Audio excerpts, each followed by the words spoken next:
Leipzig, an urban center that, like many others around the world, is growing and transforming.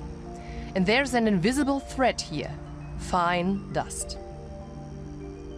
High concentrations of airborne particulates have been measured in Lützner Street. It's narrow and sees heavy traffic. All those cars pose a big problem. It's not a good place to live, says physicist and health researcher Ulrich Frank. He's an expert on the effects of fine dust. During peak travel times, the street gets very clogged, so car emissions intensify. That kicks up a lot of dust.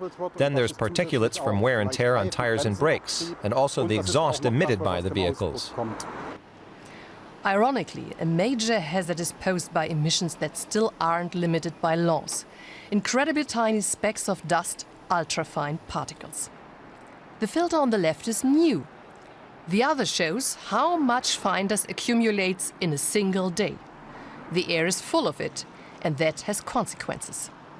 For a year, the researchers monitored emergency calls in Leipzig, and they found a correlation between ultrafine dust levels and people being rushed to hospitals.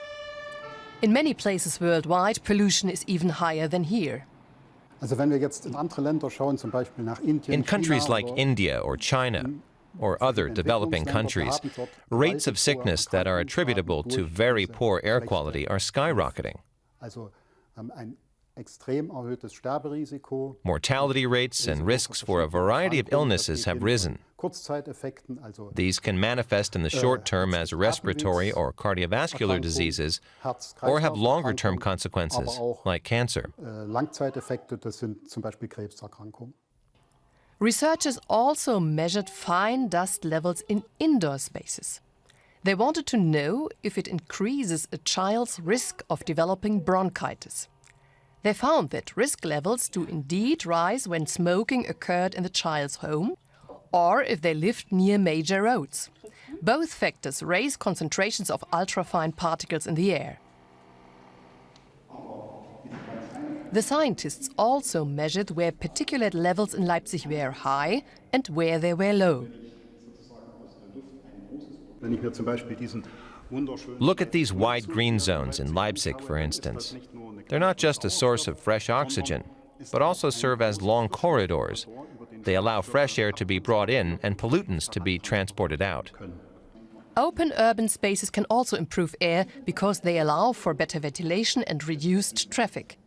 An important concept for city planners. Even in quickly growing urban centers in the developing world, planners can apply simple methods that work. By choosing to build one way instead of another, you can significantly reduce the probability of high pollution levels.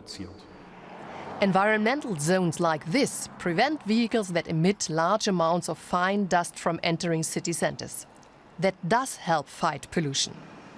But worldwide, there's still a huge amount of work left to be done. In some cities, it'd help to improve public transportation. In others, it's about adapting the cityscape so it'll be better ventilated. And then there are those where making industry cleaner will help.